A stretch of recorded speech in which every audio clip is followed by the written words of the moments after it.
Episode 130. This is the Terrance Henry Experience. I got a special guest in the building. This person has been in business for, since 2020. His name is Mason Burke. He has Mason, Mortuary Transportation LLC, right? Right? You've been doing it for some time. Yes. Since 2020. Yes. Right? So we're going to talk about a lot because in your business, there's a lot of people that, I don't see a lot of people that do it, right? A lot of people that I come across our age and things like that do stuff like that. And I wanted to ask you something, right? How long you been doing it? I mean, since 2020, you got your own business, but what made you get into the business itself? Like when you decide like, hey, I want to get into the mortuary business. So it was back in high school. I initially pretty much like 10th and 11th grade when it was time to start looking for colleges. Yeah. I initially was going to school for trade work, carpentry, construction, and but it wasn't working out. And I was pretty much home. I saw a commercial about pathology and it just kind of stuck to me. I said, I want to learn more about that. And then when I did some research, I found that it required a lot of school. And I'm not a school guy. So I said, you know what? I'm going to sit on that. And then I was actually at the time, I was about 16. I was working at ShopRite. And I had met a mentor of mine. And he introduced me to a funeral director. And my life changed from there. So and that's when you got into the business. 17 years. Yeah. 17 years. So let's go like dive in at 16 and you got introduced to the business about getting into mortuary and things like that. What was your first funeral home? Where was it at? So my first funeral home was in North Philadelphia, off of Lehigh Avenue. I don't know if it's appropriate for me to say the names. No, you cool. But yeah, so it was off of Lehigh Avenue, North Philly. So my initial meet basically was me pulling up to the funeral home with my mentor, and I shook his hand, and he said, "So I've been told you were interested into this business." I said, "Yes." He said, "You ever seen a body before?" I said, "Yeah, late grandmama of mine's I've seen before." He said, "Oh, okay. Well, I need you to do me a favor." He said, "These plants outside of the funeral home is dry. There is a water container in the funeral home. I need you to go get it. Fill it up with water and bring it back out." Wow. So I said, okay. In my head, I'm like, all right, this dude trying to get somebody to pop out on me. Right. Yeah. So I go through the first door, which is to open the vestibule of the funeral home. The second door was the chapel. The third door was an office. And in the office, it had like some open caskets, whatever. And that fourth door, the last door, was the embalming room. That's the room where the container was up under the sink. In that funeral home, at the time, it was 3 deceased. And I'll never forget, one of them had passed from gangrene. What is that? So I can't go all into detail what it is in medical terms, but it's a disease that changes your body different colors. Okay. Wow, crazy. Yeah, I don't want to go. No, you ain't got to go deep, but just the fact you said gangrene. Was it green looking or was it like not like Incredible Hulk green? It was I wouldn't say Incredible Hulk green. Really? But it was dark. Okay, it was dark. Yeah, that would be considered a brighter green. Because we be painting the scene here. So you went past the fourth door. Yeah, so the fourth door. Okay, let's go. So the fourth door, and so the first body I saw, like I said, they had died from gangrene. The second body was an older woman. She had passed away from natural causes. Okay. And then the third body was a young guy. And he shot himself with a shotgun. And I mean, all this was off. All this was off. And I was just stuck looking at it like, what made him do that? And I'm like, life must be really bad for some people. Right. But nonetheless, I was in that embalming room for a few minutes. I was looking at the bodies, and at that was my moment. My first moment was like, wow, I want to understand this process, because the smell of the embalming fluid and everything, it was strong. I'll never forget that smell, the first initial smell. And I had to move the bodies to get to the sink. And up under the sink was the container. So I filled the container out with water, pushed the bodies back. I left out. Came out the funeral home. He said, "So what took you so long?" I just said, "Wow. Wow." And at that moment, that's when I knew I was completely all in and interested. So he said, "So how did it make you feel?" I said, "Well, I wasn't scared or anything like that." I said, "I thought you was initially trying to set me up, like a pop out or something." He said, "Oh, no, no, no." He said, "Well, listen, this is what I want you to do. You're too young to really be into the embalming room right now. You have to be 18. He said, "But I want you to call me every day after you get out of school. Just want to get to know you. Just want to connect. If it ain't nothing but 3 minutes on the phone, call me every day." And I did just that. And that's how I built the relationship with the first funeral director I ever met. Wow. And so he really took a liking. So for that, so you 18, you said I was 16. You were 16, but in order to work, you had to be 18. You had to be 18 to be in the embalming room. All right. So now we at 18 years old, right? So we there. Okay. Are you actively working inside of the store? I mean, I'm not store, but in the funeral home, or are you? Yes. So I at 18, I was doing, I started watching embalming, helping him. Actually, I learned to sew up bodies and clean them and things of that nature. I learned how to actually pull out the jugular vein. And where's the jugular vein located? And why does the jugular vein have to be removed? So it doesn't have to be removed. It's a part of the process of embalming. So in most cases, I'll give it to you. Let me turn it up. Most cases, you just have to slit it. Slit it. And there's a tube. And then you stick that tube in, and pretty much the embalming tank, it fluctuates with different pressures. Different pressures for different size bodies, things of that nature. And so the whole thing of objective embalming is to preserve the body. See, our blood is what make us decompose. Our blood is what makes us go bad. You know, we're really nothing but apples. You know, we're really nothing but apples. So embalming is basically preserving the body. So basically, when you stick that tube into the jugular vein, the anatomy of the body is like a circle. So as you stick that tube in and the fluid starts to come out, it goes into the body and it's pushing the blood out of the top of that same vein. So just one going this way, blood coming out that way.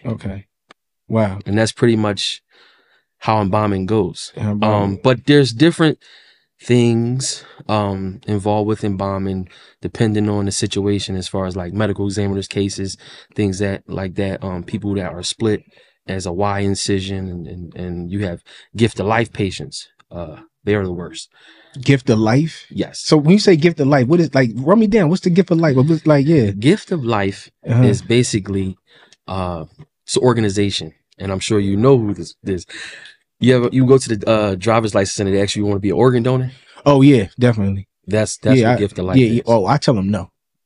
That's just me, because you know, bro, I don't know. I don't know if something happened. I'm an organ donor. Like, you know what? He's really healthy. Let's figure some things out and just take it. You know, that's how I think. You know, I don't. You know, but so with the gift of life people, they're organ donors, and so that way it's a lot of process into that. Yeah, it's a different process, and it's much harder to embalm a gift of life body. It's just a little bit more hands on. Takes longer, because they're pretty much taking off skin, and they eyeballs. They use things for other people. Actually, like my grandmother, who, God rest her soul, passed away. She had I think it was a dead woman's eyes, like something in her eye. She used to always tell me, and her eyes, they eventually did go bad, but I think they lasted about 20 years. 20 years. One of them started to go. When you so from the guy that taught you when you was 16 and you was interested, right, and wanting to be into this. So now it's like you're 18, you in it now, like you in it, right? And now you're moving around, you're seeing things, right? Take me to a place where something stunned, something shocked you to where it's like, yo, that's crazy. And whereas though it kind of, because to be in this business for so long as you did, I know you've seen some crazy stuff, right? But what was one of the things that really stuck out to you that was like, you know what, man, I really have a strong appreciation just for life itself. Because I know it's very humble, but one thing that you saw, take me there. I gather it's a lot of them. It's a lot. Yeah.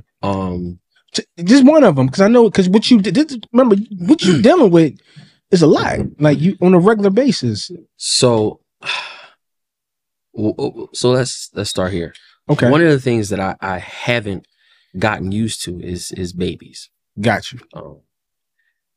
That's harder to deal with. You know, I have young children, and I've heard of different stories of passings and kids drowning, getting shot, right, ran over. This one particular time, I picked up an infant from a trash can. They threw in the trash can. Threw the baby in, and the baby ended up going to the medical examiners. They did their research, and then I had to pick it up. Now back then they were opening up the entire body bag. Nowadays, when you go to pick up a deceased, they're not opening up the entire body bag. Okay, you just pretty much getting the foot, if that, to match and see the toe tag. Okay, but it's so much to go in detail. But I'll give you one story. I like riding 4-wheelers. And there was a young guy who he lived in Germantown, and he always rode his 4-wheelers. But it was a nice kid, and but he was a nice kid, but he did a little dumb stuff in school. But he was like nice to people, but he did a little dumb stuff to the teachers and stuff like that. And he actually ran into a trash truck. Face first through the windshield of the trash truck. And not knowing that one day I would get that call and I had to pick up his body. Just somebody you knew. Yeah, I knew him. And the name sounds familiar, but I didn't know his last name. And when I got to the funeral home, actually, I think the guy, sometimes they ask us, hey, can you help us take the body out the bag to put on the table so we can start the embalming process? And, it's not our job, but, I'm cool. I'm always, willing to give a helping hand. Yeah. Man, I wish I never opened that bag up that day. He still had the glass around his neck. And he died instantly from the whole trash truck incident. But part of that was just like, he lived his life. Yeah. He lived his life. And I'm sure like when he died, he didn't feel anything because it happened instantly. And so when that happened, it didn't make me afraid to ride dirt bikes or anything like that. But it just told me, yo, Mace, live your life with no fear regardless, because you only get one and you're going to do what you want to do regardless. And that kind of like, was one of the situations where just like, I shook my head, but I'm like, his family, he had like a wake service and it was like 200 people. And it was just like, nobody was sad. Everybody was lit because of the person he was. They knew like he died doing what he loved to do. So, because you're in the business and you talk about death, I know one of the things that, because you're in the mortuary business, transportation business or whatever, it's been super busy for you. Right. And one of the things that, Philadelphia got 1.6 million people in the city. Right. As of October 10th, 2024, there has been 203 homicides in this city so far. Right. They're saying it's low, about, I think they said it's about a 50%. 40% yeah, 40. Yeah. Right. But you told me you're busy. Yeah. Yeah. And you've been busy because I've always said around this time, and if you correct me if I'm wrong, but between September, October, November, December, it seems like there's always busy time with death. So death does have, it has its seasons. Okay. I've discovered it has its seasons. I would like to say around March time. It's February, March, something between, matter of fact, February to April. It's just a little weird. The numbers aren't, the same. But you got to remember, you know, we're getting homicide cases as well, Right. but we also get natural causes, you know, the typical cancer patients, and believe it or not, we're still getting COVID. We're still getting COVID. So you said something about cancer patients. So I said, you know, so in Pennsylvania, there's 13 million people here, right? Out of 13 million people here, I believe, if I'm correct, because I was I was doing my research about that, and they were saying about the number of cases. This was from 2022, right?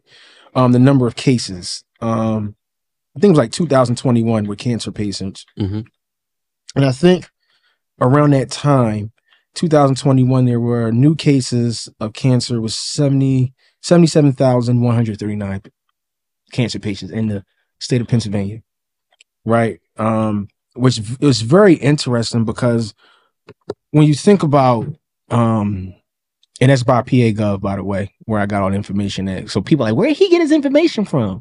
But, you know, with that being said, you know, with that being in the mortuary business and knowing all this and the numbers, because you got to know the numbers yourself at some point, right? In so many cases, do you?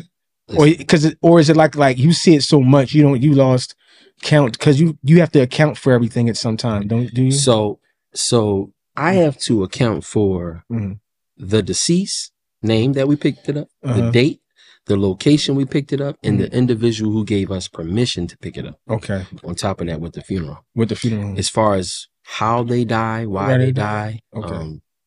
We don't get involved into. Yeah, right. It's just our job to transport your loved one with care, love, compassion, to the next destination. To the next destination. So you said something about homicide. So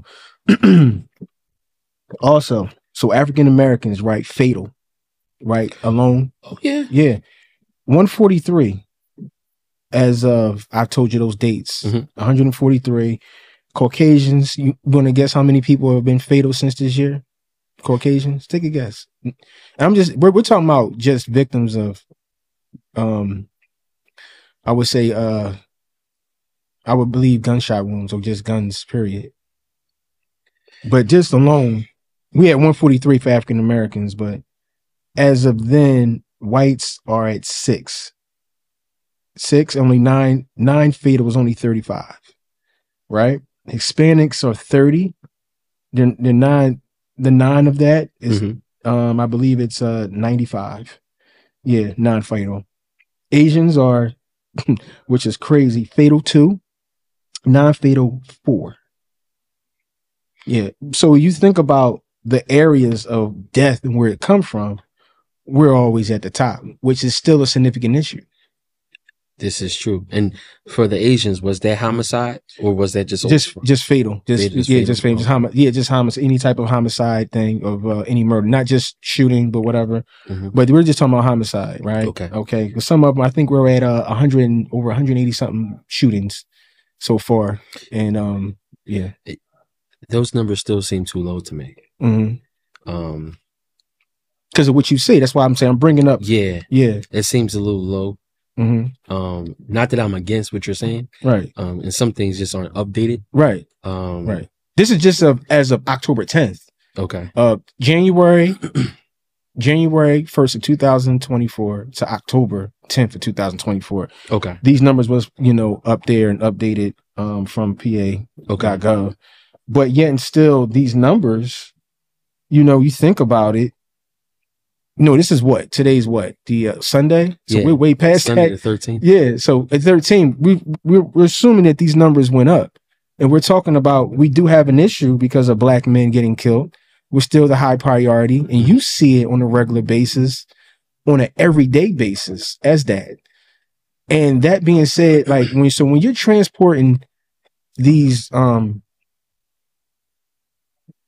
deceased. Yeah, deceased, because I want to say the correct word. Deceased, right? What more of you seeing? Are you seeing more of, young men that are African American, or do you see a variety? What more do you see constantly? Has you been in this business for so long? So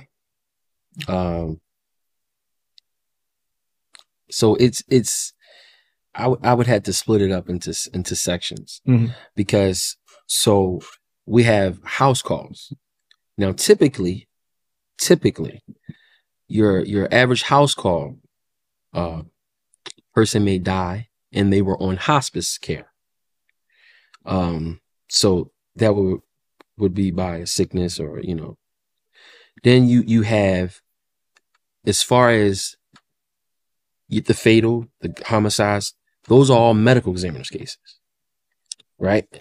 And then you have nursing home cases, Mm-hmm. and then you have hospital cases. Mm-hmm. So it's, the numbers, you know, I'll tell you, we easily do 30 to 40 bodies a week, mm-hmm. On average. And how many are the medical examiner ones that are from people being killed? Oh man, so we go to Philadelphia medical examiners, Montgomery County, all over. So okay, from that 40 Delaware County. Okay, yeah, we go.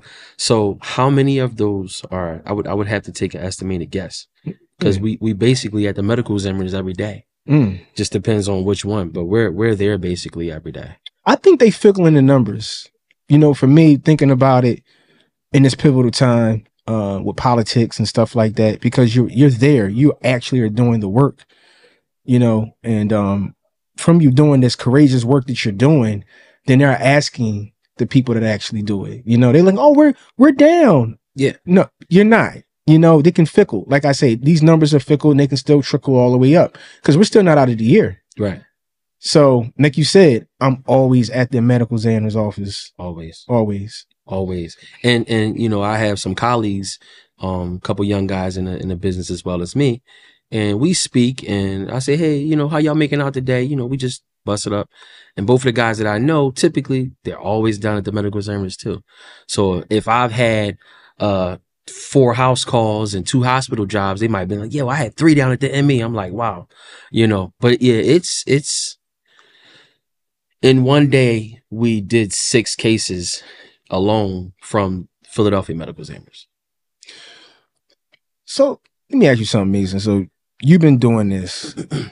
Does this put a toll on you? Because I was telling somebody, I said, I don't know if I could do that. Like, because you're a family man. You have a wife, you have children, right? Yeah. And you know, if you don't mind me asking, like, does your wife is she in the business with you, or? Yes. Okay, she's in the business with you. Yes. So y'all got something to talk about. Yes. So that's my wife is, thank God for her. Yeah. Her name's Akira. Okay. She's currently enrolled into Northampton. Okay. That's what's up. She's trying to get her funeral director's license. So yeah, we intend on taking that route as well. Mm-hmm. So initially when we met, she thought I was a weirdo. You know, she like, you know, you get into that. I'm like, yeah, you know, she thought I was a weirdo. And I don't know, man, as time went on, it just trickled over. I would show her certain things. I would take her with me when I went to go dress bodies and do makeup and stuff like that. And that was the first initial. And then I started, you know, look, just come take this ride with me to Virginia real quick. We got to go to Virginia to drop off a body. And she would go with me. I don't know if I want to go. You know, you got the body in the back. I said, just sit there. You're going to realize they ain't going to say nothing. And it's going to be easy money made, peaceful job, peaceful work. We're going to go down there, drop the body off, go get a hotel, chill out, go get something to eat, and come back in the morning. And I think when she had her first experience with that, she realized, okay, this is not that bad. It's not that bad. And I think initially, as long as she didn't see anything, like the actual body, she was cool.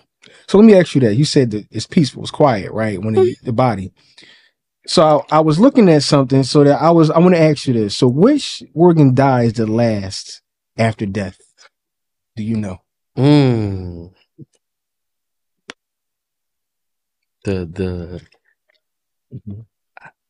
don't even want to guess that, brother. Why not? Because okay. You could say the heart, you could say the brain. There you go. You know, it's the heart, right? So the heart, because that's the last thing that stops. He said it's you stop breathing. I think it's the brain, and then I believe it's the heart. But what I want to ask you, this theory that I keep hearing, and let me know if it's true. When you take your last breath, do they pop? Do bodies pop up like? Take their last. I mean, I don't know, but I get it. Yeah, I get it. Yeah, not to cut you off. No, you cut me off. Let me tell you something. The day that happens to me, I'm probably going to just, swing the business somewhere else. Right. I wouldn't give it up, but Right. all right, it's getting crazy out here. Uh-huh. But I've never seen a body sit up on, or had a body sit up on me or any one of my guys that worked for me. They've never called me. And I've been in business 17 years. 17 years. I've dressed multiple people, did makeup, dressing, assisting, embalming, sewing up body. Nobody ever set up on me, man. So with the dressing up thing, let me ask you. So you dress up, you do the makeup, you do all of that, right? Yeah. In doing that and sewing up, because I know with the mouth, do they remove the tongue?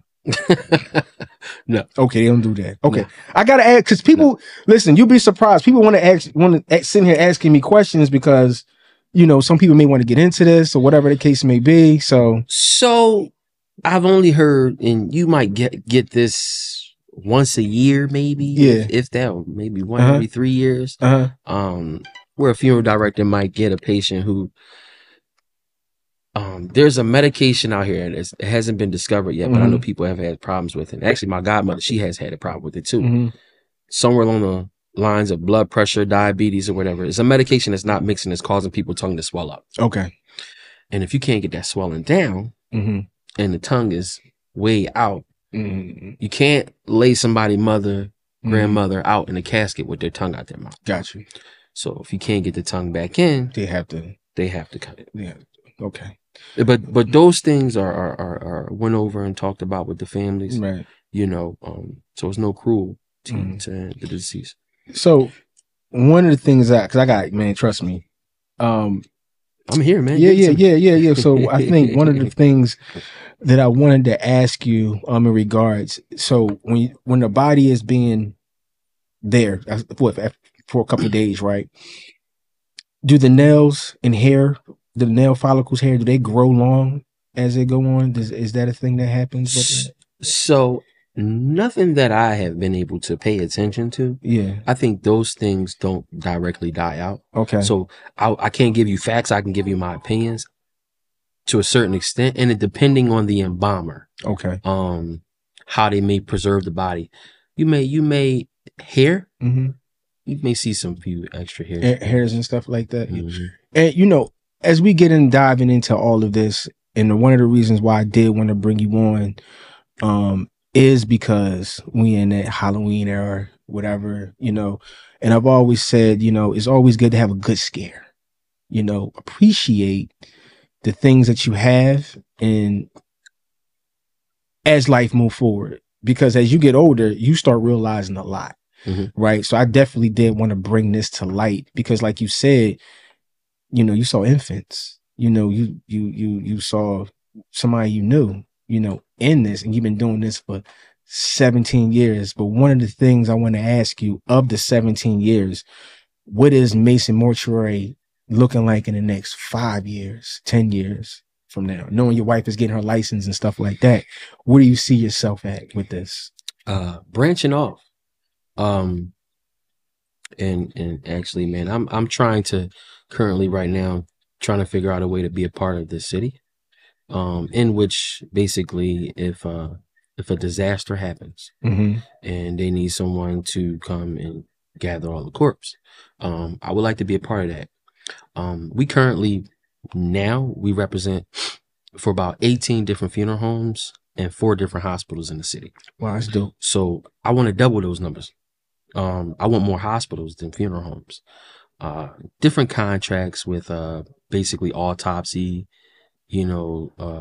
autopsy contracts, things of that nature.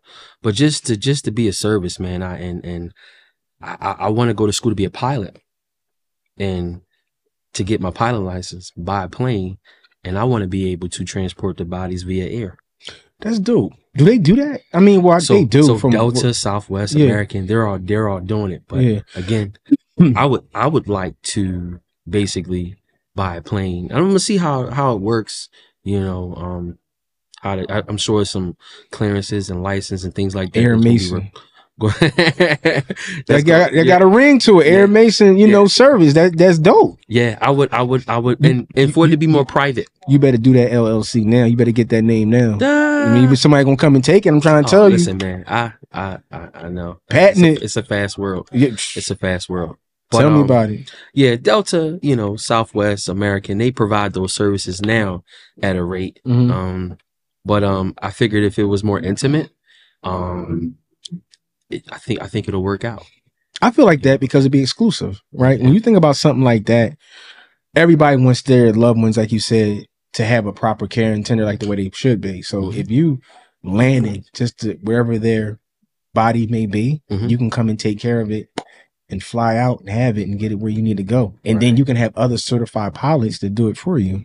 Yeah, I see that. I see where you're going. I see the expansion, bro. I see the expansion. So 17 years. So you was in school when you was doing this? Yeah.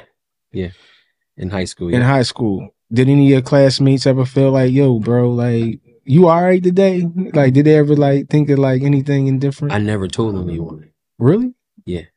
I never told anyone. I think only like literally my best friend, he knew. And I knew back then even he thought it was weird, Even he thought it was weird. But I honestly didn't tell anyone.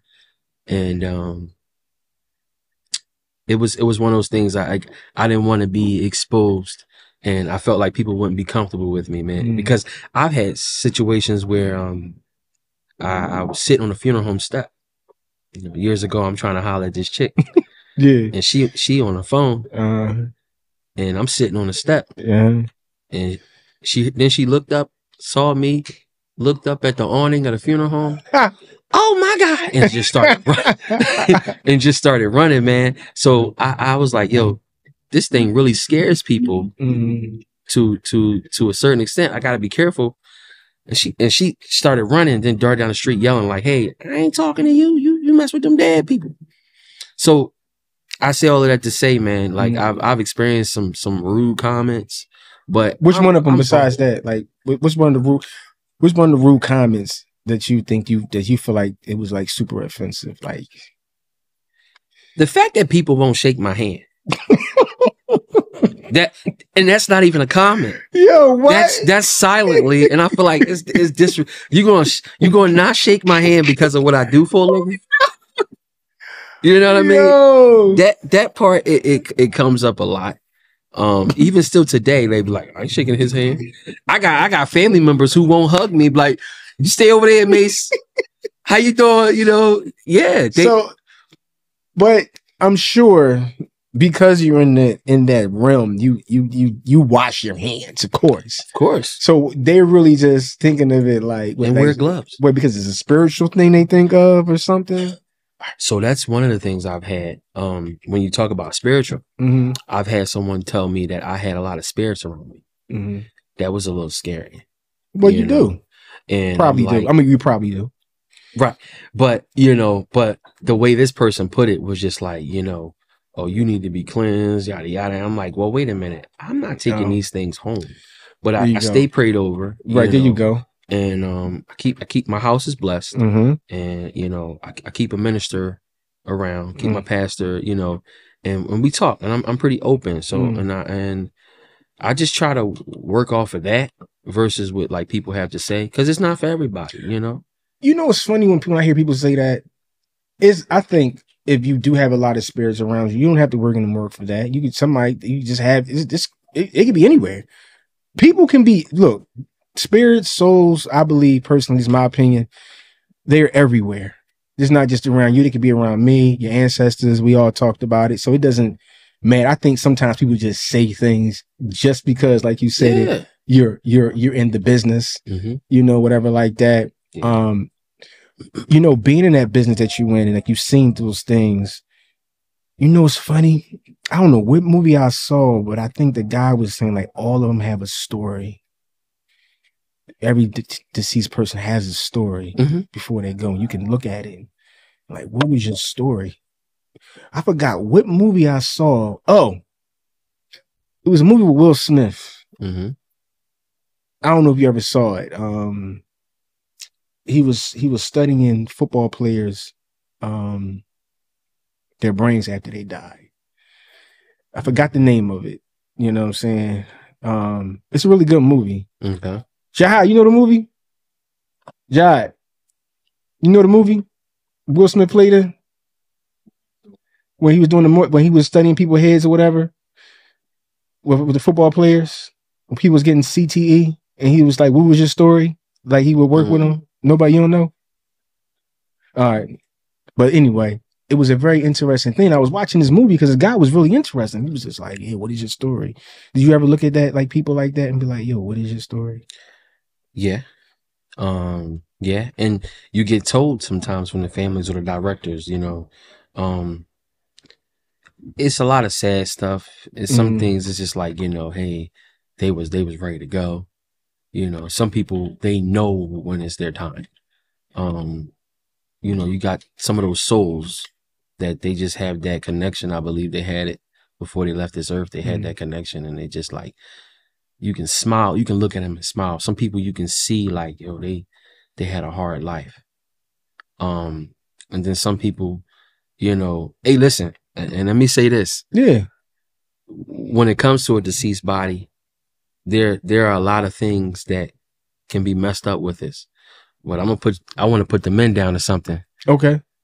Go get your nails done. Go get your feet done.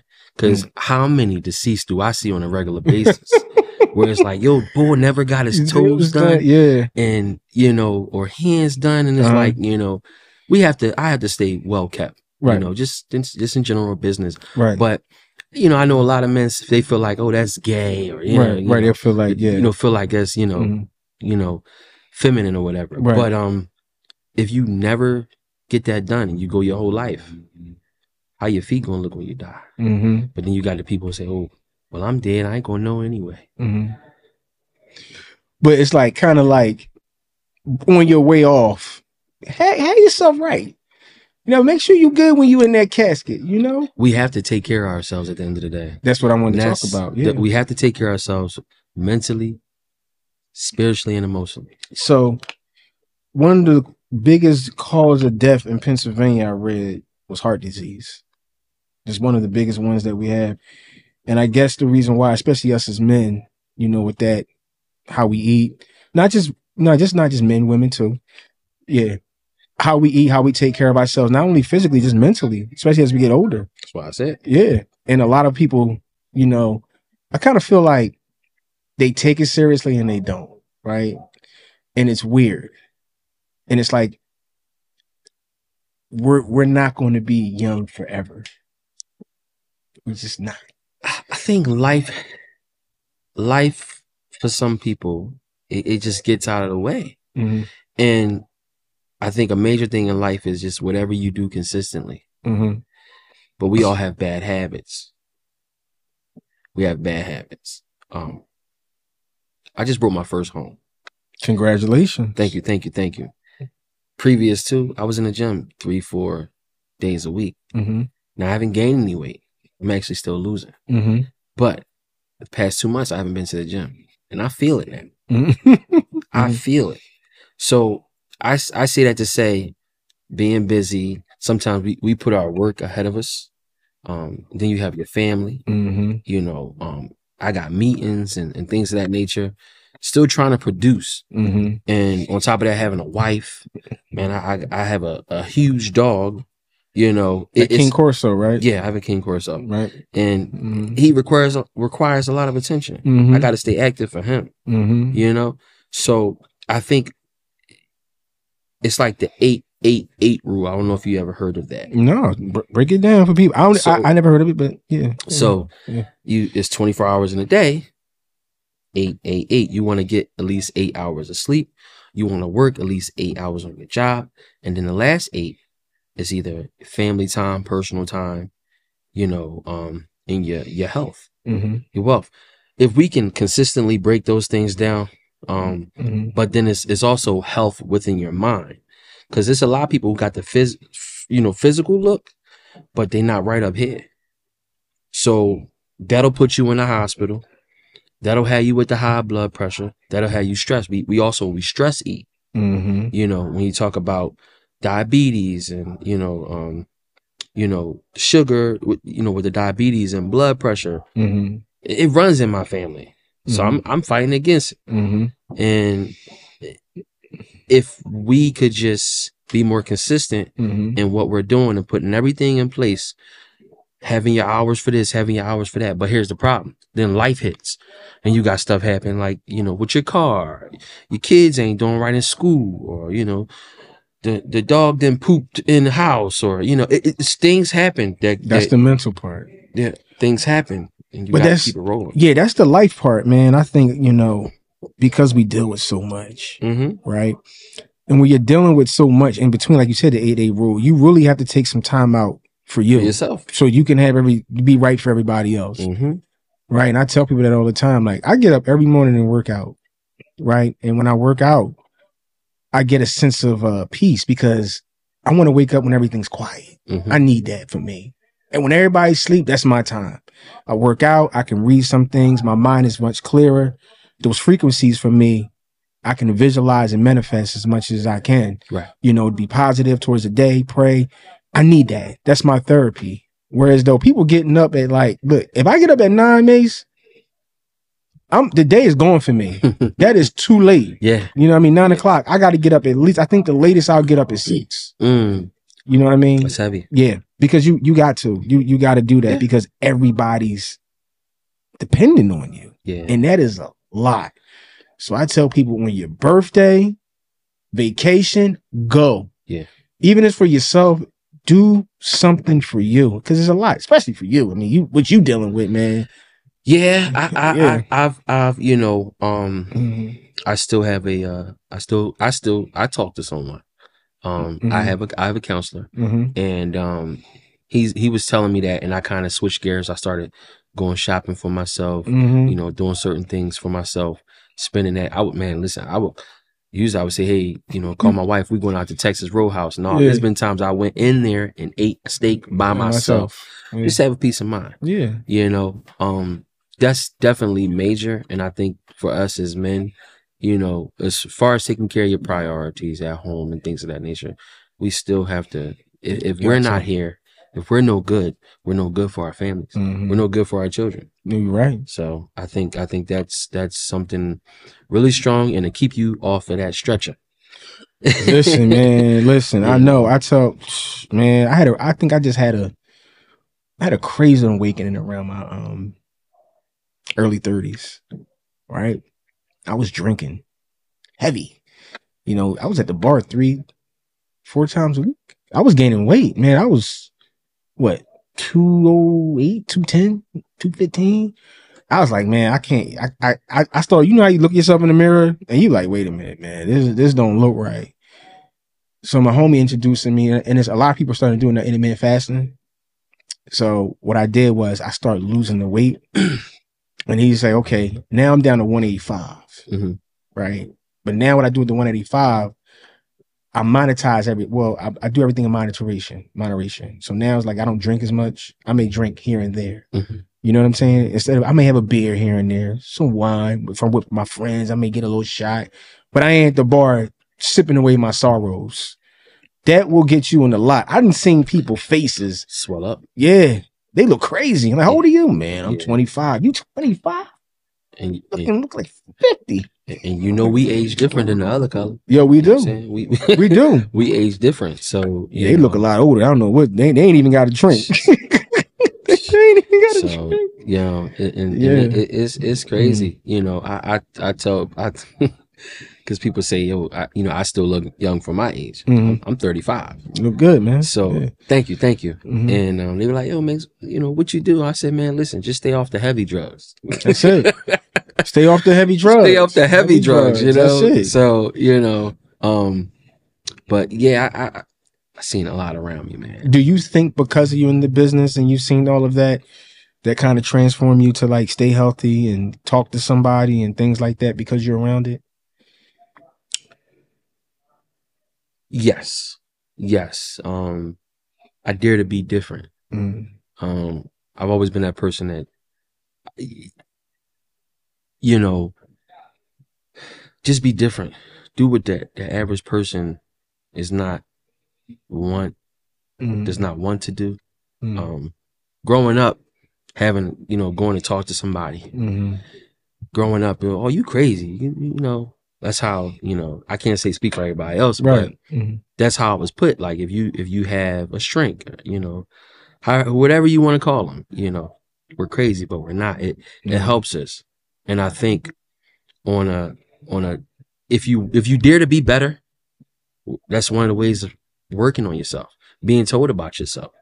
No, do you want to hear from your mom, your dad, your brother? Sometimes you don't even want to hear from your wife. Facts. So if you're working on yourself, it speaks volume for all areas. And I don't do it enough. I want to do it more. But I think it's a very strong thing to do. And so when it comes down to how like I live my life on a daily basis and how I set my goals every day, you know, it makes me think about like, yeah, I do have a lot of death around me. The objective is to not take it personal. It's business, but it is a service. It is a service that we provide, and I just want to make sure it's being done the correct way. But however, I can't inject myself so deep into it that it becomes to change the person that who I am. So, you know, I think a little ways of like, because my mom, she used to say stuff, oh boy, you letting them bodies go to your head. Like, and I'd be like, how, mom? She'd be like, that's all you talk about. That's all you do. And then I had to realize on a positive note where she was coming from. So, because I used to work harder. I was greedy, man. I was doing the majority of my work myself. Only calling people when I need them. Yeah, I had my days I done picked up 12 bodies, 14 bodies in a day by myself. And it's tiring. It's not easy. It's tiring. You know, and my guys will tell you now, they good with 4 to 6 bodies a day. They tired right now. They are tired, both of them. You know, because they have to go into the houses. They have to go into the house wherever I send them. Wow. You know, airports. Like I said, you know, we go to airports, hospitals, nursing homes, medical examiners, other funeral homes, funeral home to funeral home. So 4 to 6 bodies. That's a tiring day. On average, I mean, I can do it every day without a problem. You know, mentally, I'm cool with 6. I feel like like I've made my mark. Okay. I won't say made my money, but I feel like I've made my mark. You made your mark as a service. As a service. And I think like it's a little more than just picking up a body and dropping it off. It's your personality, like in transition. You know, because there's a lot of networking too. I'm going into these nursing homes. I'm seeing these different CNAs, RNs. You don't know if they have any connections. They get to know you. You go there so much. Hospitals, same thing. Now, it's a little bit more intimate when you're going into people's houses. So I always train my guys to be a little bit more delicate because now, hey, you're in their space. You know, so respect people's homes. If we got to move something to keep from falling or breaking, let's move it. Let them know, just out of respect for you, your loved one in your house. This will make our job easier. You know, just having the delicacy, man. You know, just being respectful and always just honoring the deceased. And just that whole thing is just all around care. If you got the level of care, you can do this thing. Yeah, I see that. So let me ask you, because they're going into these houses, they're seeing people as they are.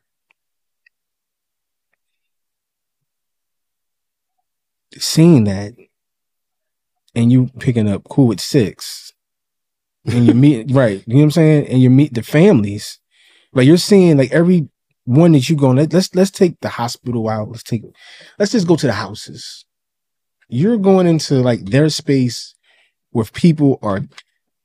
These could be sudden situations where people are just stunned, and not only it's a physical thing, it's a mental thing. And can something mentally like that just like, if it was me personally, I'm like, if I see something like that, 6 bodies picking them up, and I got to see mom crying, husband, it's hard at that point. Yeah. It's very hard at that point. And I have something I like to do. And I always tell my guys, listen, we don't know these people, but we have to be respectful, kind and courteous, and, show compassion. So with that being said, we don't talk too much, but we talk just enough to them. Yeah. And I always express my deepest condolences, to the families. And it's difficult when you are picking up a body, or should I say, removing a body from a house. You got to deal with, the person may have sons. Just imagine, I've had situations where we got there, it was 4 sons, 3 daughters. All of them are crying, irate. They're upset. I had situations where people try to pin their loved one dying on us. Soon as you get there? Yeah. But you just come to do the service. It's a very emotional situation. Yeah. So you don't know what to expect when you go to these people's houses. Man, I've been into hoarding, bed bugs. I got a particular PD equipment.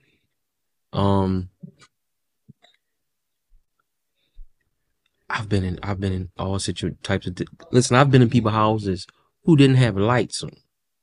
They didn't have electricity. And they were living in that. And then you hear this, dude, this is your mom that died. And you had her living in here with the lights off. Like, people don't really feel like you have some people who are like overly dramatic, and you have some people you can go to their home and you just see like they ain't care about this person at all. And it's sad. It's really sad. But you can't take, I tell my guys, don't take the things that you see home. Don't take it home with you. Don't take it home. Yeah. It will bother you. It can bother you if you're not strong enough to it. So it does play a role on your mental. It does. And it's not for everybody. So I wanted to go back, right? I'm gonna go back a little bit to you.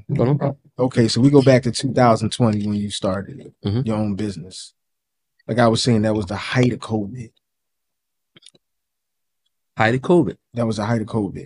That was crazy. Yeah. So how did you start in the midst of that being the height of COVID? Like, because that's when you started. Because everybody was starting businesses in 2020. You like, you know what? I'm gonna do this. Like, what happened? Like, so you started at a busy time. I did. Yes, so, you did.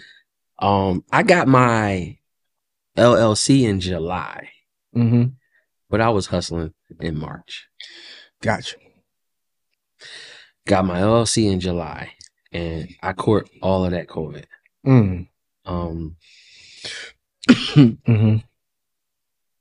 Your question again? Huh? The question again? No. No. You find 2020 when you started. Yeah. So how was it? Yeah. How was it being in the midst of the pandemic? Okay. So I was busy. Everyone, my drivers, down to the funeral homes, that was financially, it worked out well. My business survived COVID. We did the exact opposite. I'm sure, like, than what most businesses did during COVID. Right. We did the exact. We grew. You grew. I would guess so, Mason. I'm like, I'm not proud to say that, but again, it's a service that needs to be.